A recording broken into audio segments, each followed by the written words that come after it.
Bien, vamos a empezar a hablar de las condiciones de la superficie de Marte. El objetivo será que al hablar de estas condiciones vamos a poder establecer si puede o no haber vida humana en Marte, ¿no? Vamos a introducir las variables físicas que ya hemos mencionado, como va a ser temperatura, comportamiento ideal de los gases, presión, densidad, saturación de la humedad, etcétera, ¿no? Eh, Todas estas herramientas básicas que vamos a ver a continuación se usan normalmente en bioingeniería, por ejemplo, en las cuestiones de la respiración, la circulación de los gases, etcétera. Bien, vamos a empezar por la temperatura y las escalas de temperatura, que igual ya lo hemos mencionado en videos previos. Vamos a establecer una definición física. Vamos a decir que la temperatura se define como una medida de la energía cinética promedio de las moléculas de un sistema. Esto significa que mientras más temperatura, las moléculas en promedio se van a mover más rápido, es decir, van a vibrar, van a rotar, se traslacionan con mayor energía. Vamos a tomar algunas escalas de temperatura, entre ellas vamos a tomar Kelvin, grados Celsius, grados Fahrenheit. Normalmente en biología e ingeniería vamos a usar lo que es principalmente Celsius y Kelvin. Van a haber algunos casos, o en la vida cotidiana en los Estados Unidos se va a usar mucho los grados Fahrenheit. Vamos a empezar ahora con esta figura, donde hacemos una comparación de las tres escalas en una misma línea. En Kelvin tendremos el cero absoluto, vamos a marcarlo aquí. Vamos a tomar el punto de congelación del agua, que va a ser de 273.15 Kelvin, y el punto de ebullición del agua será de 373.15. Aquí lo marcamos. Entonces es punto de ebullición del agua y el punto de congelación del agua. En Celsius tendremos, bueno, en la parte de abajo será lo mismo. Tendremos el cero absoluto, será a menos 273.15 grados Celsius. Tendremos el punto de congelación típico, será 0 grados Celsius.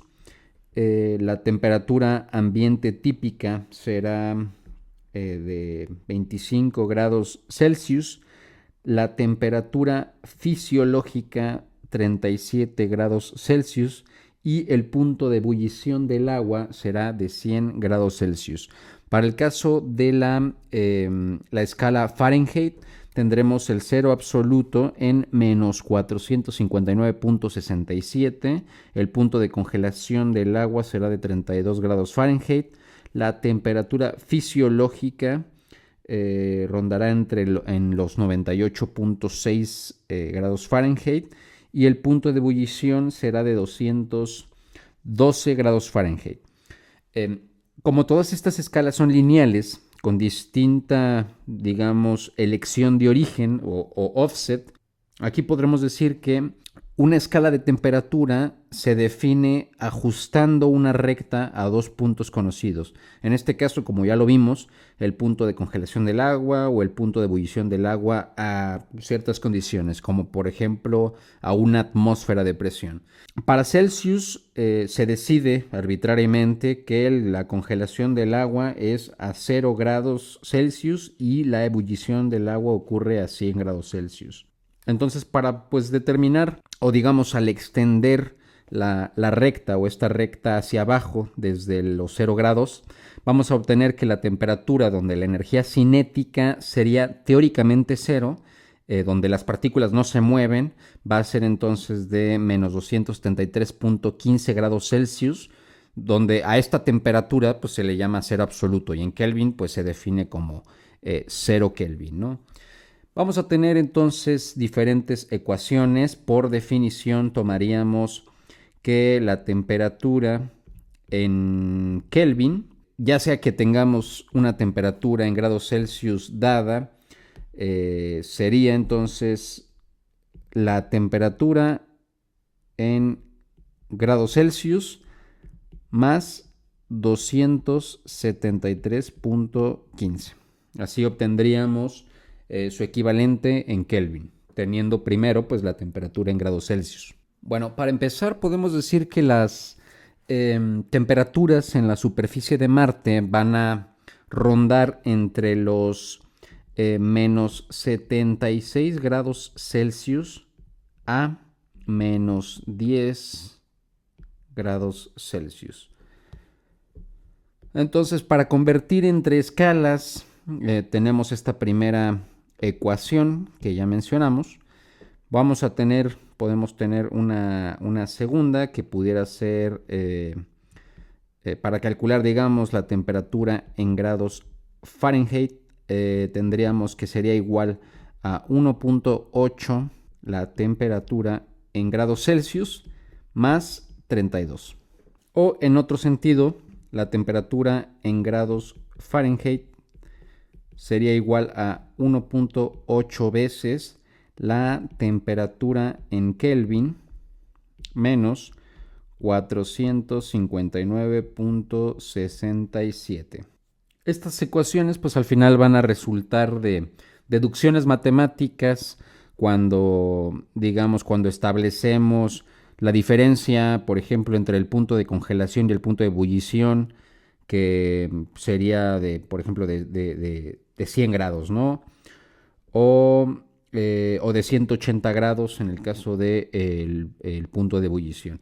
Bueno, cuando nosotros establecemos estas diferencias, ahora sí podemos hacer su equivalente, ¿no? Entonces pudiéramos dividir los 180 entre 100, obtenemos esa relación de 1.8 veces, y pues así podemos ir reemplazando las ecuaciones resultantes en otras ecuaciones que ya hemos deducido, ¿no? Esto se vio previamente en videos pasados. Podemos tomar un ejemplo de aplicación rápida. Por ejemplo, si tuviéramos la temperatura más alta en Marte, que es de menos 10 grados Celsius, si lo pasamos a Fahrenheit, lo único que vamos a hacer es poner la temperatura en grados Fahrenheit. Va a ser igual entonces a 1.8 veces el menos 10 grados en Celsius más 32. Y obtendríamos aproximadamente 14 grados Fahrenheit. Y bueno, si hacemos exactamente lo mismo a Kelvin, obtendríamos aproximadamente 263 Kelvin. Ahora vamos a hablar de la ley de los gases ideales. Vamos a empezar diciendo que un gas ideal no existe en realidad. O sea, es una especie como de modelo matemático. Se usa este modelo porque nos permite simplificar enormemente muchos cálculos en muchos problemas de la vida, ¿no? Y de muchos fenómenos en la naturaleza. Y pues en muchas condiciones, ya sea como baja presión, temperatura moderada, esta descripción matemática de la ley de los gases ideales va a describir bastante bien el comportamiento de gases reales como el aire. Este modelo se basa en tres ideas físicas fundamentales que vamos a explicar. La primera es que las moléculas ocupan un volumen despreciable. Vamos a escribirlo. Bueno, esto se refiere a que el tamaño físico de las moléculas es tan pequeño que comparado con el volumen del recipiente puede ignorarse sin cometer un error significativo.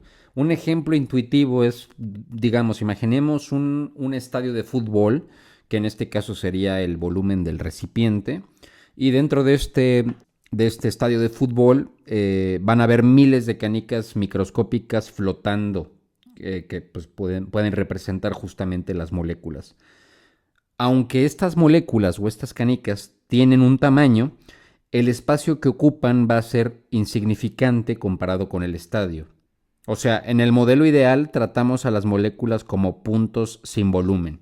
Claro que esto va a dejar de ser válido para algunos fenómenos cuando la presión es muy alta, o sea, cuando las moléculas están muy juntas, cuando el volumen es muy pequeño, el gas se acerca a la licuefacción, etcétera, pero eso lo vamos a ver más adelante. Primero tomemos esta primera idea, vamos a tomar una segunda que diremos que no hay interacciones intermoleculares. ¿Qué es lo que se ignora en este supuesto de que no hay interacciones intermoleculares? Lo que se ignora es que en la realidad las moléculas sí se atraen débilmente gracias a las fuerzas de Van der Waals y también se repelen a distancias muy cortas. Pero en el gas ideal, lo que vamos a asumir es que las moléculas no se atraen ni se repelen en absoluto, excepto en el instante del choque. Vamos a suponer, o se hace el supuesto de que no hay fuerzas eléctricas, no hay fuerzas de cohesión, no hay pegajosidad molecular, si lo queremos decir de alguna manera. Y pues su consecuencia física es que la energía interna del gas pues va a depender solamente de la temperatura, o sea, y que pues no va a depender de la presión ni del volumen. Por este otro supuesto va a ser muy fácil de describir matemáticamente. Claro, otra vez, este supuesto va a fallar cuando el gas está a baja temperatura, o sea, cuando las fuerzas atractivas se vuelven relevantes.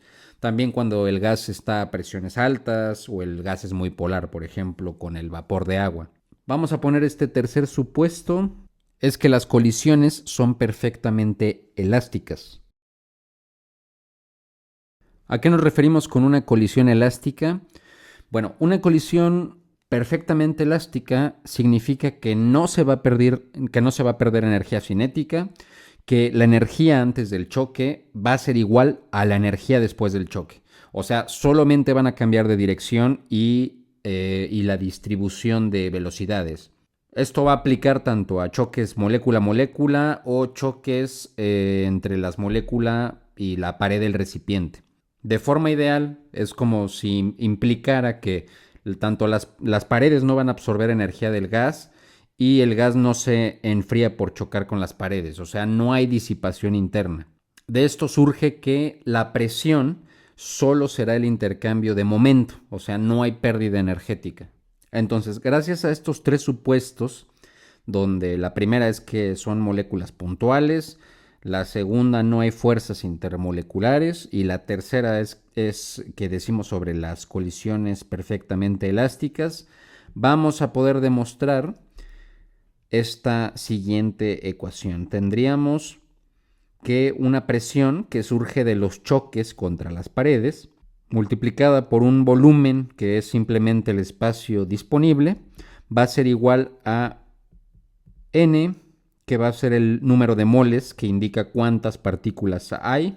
Tendremos una constante, R, y que la temperatura mide la energía cinética promedio. La R es una constante universal de los gases. Y bueno, esta ecuación pues relaciona lo que es otra vez la presión, el volumen, cantidad de gas y la temperatura. Y realmente lo vamos a utilizar mucho como una aproximación razonable en muchas situaciones de ingeniería. Vamos a tener muchos valores de esta constante R, pero va a depender obviamente de las unidades, ¿no? Tendríamos una primera R que va a ser igual a 1.9872 calorías por mol Kelvin. Podemos tener otro valor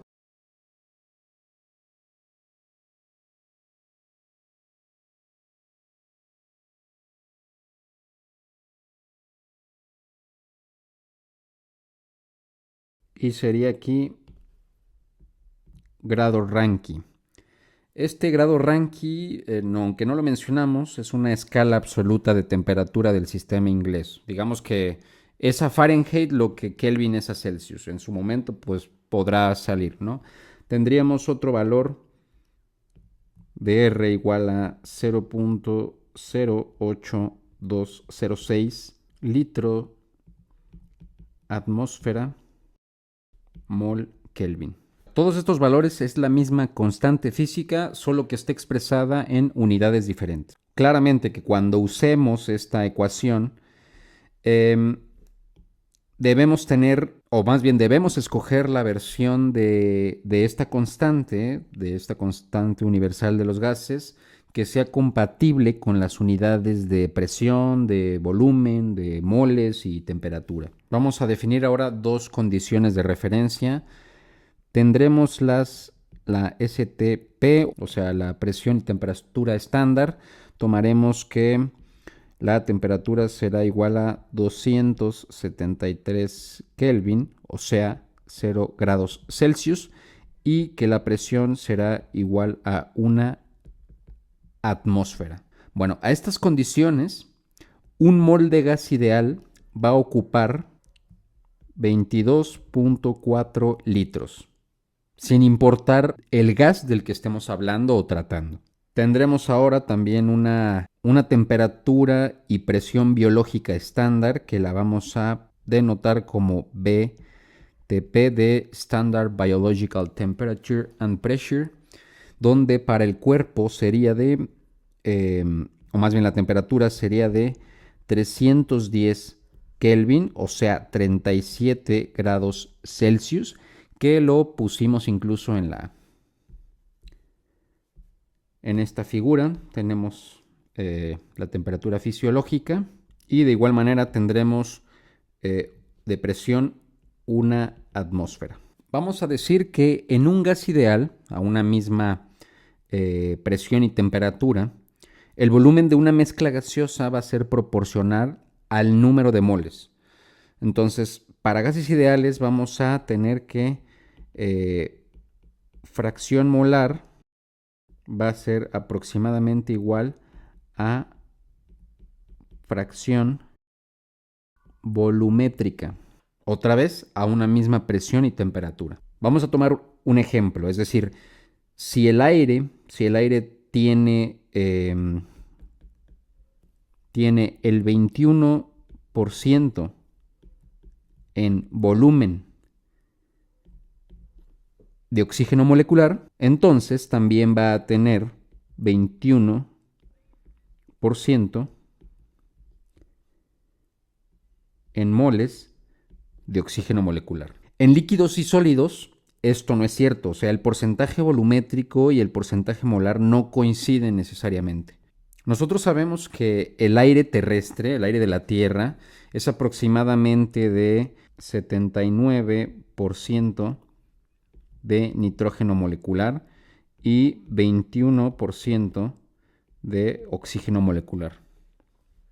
Pero en la atmósfera marciana de Marte, pues es principalmente CO2, pero va a haber muy poco oxígeno molecular, o sea, del orden de 0.13% en volumen. Entonces, usando el hecho de que en gases ideales la fracción en volumen es aproximadamente igual a la fracción molar, vamos a concluir que en la Tierra, por ejemplo, entonces, un mol de aire contiene 0.21 moles de oxígeno molecular. Para este caso terrestre, entonces decimos que un mol de aire contiene 0.21 mol de O2. Pero en Marte, un mol de atmósfera contiene 0.0013 mol de O2. Esto va a ser importantísimo para bioingeniería y fisiología, porque la cantidad disponible de oxígeno para respirar en Marte es muchísimo menor. Incluso si la presión fuese igual, y en realidad la presión marciana también es mucho menor, no sería viable, o más bien tuviéramos que estudiar estas condiciones para la respiración humana, animal o cualquier otro caso. Vamos a hablar rápidamente ahora sobre la mezcla de gases y las fracciones molares, que igual ya hemos tomado ejemplos similares en los videos anteriores. Bueno, al igual que el aire, hay muchos gases que no son puros, sino que son mezclas de varios componentes químicos. En la fase vapor, las fracciones molares de los componentes se suelen denotar de la siguiente manera. Tendríamos entonces la fracción molar del componente 1, digamos, en fase de vapor, o fracción molar del componente 2 en fase de vapor, o fracción molar del componente 3 en fase de vapor, etcétera, ¿no? ¿Cuál sería ahora la presión total? Estamos hablando de los gases ideales, o sea, la presión total del gas o vapor en un recipiente sería igual a la presión del componente 1 más la presión del componente 2, más así sucesivamente hasta la presión del componente enésimo. Esto también lo podemos denotar como la sumatoria del componente enésimo que va de 1 hasta n, es decir, el componente 1 hasta cualquier número n, de todas las presiones inésimas. Es exactamente lo mismo, no es más que la suma de las presiones de cada uno de los componentes. O sea, la presión parcial del componente inésimo. Y pues la N no es más que el número de componentes en la mezcla.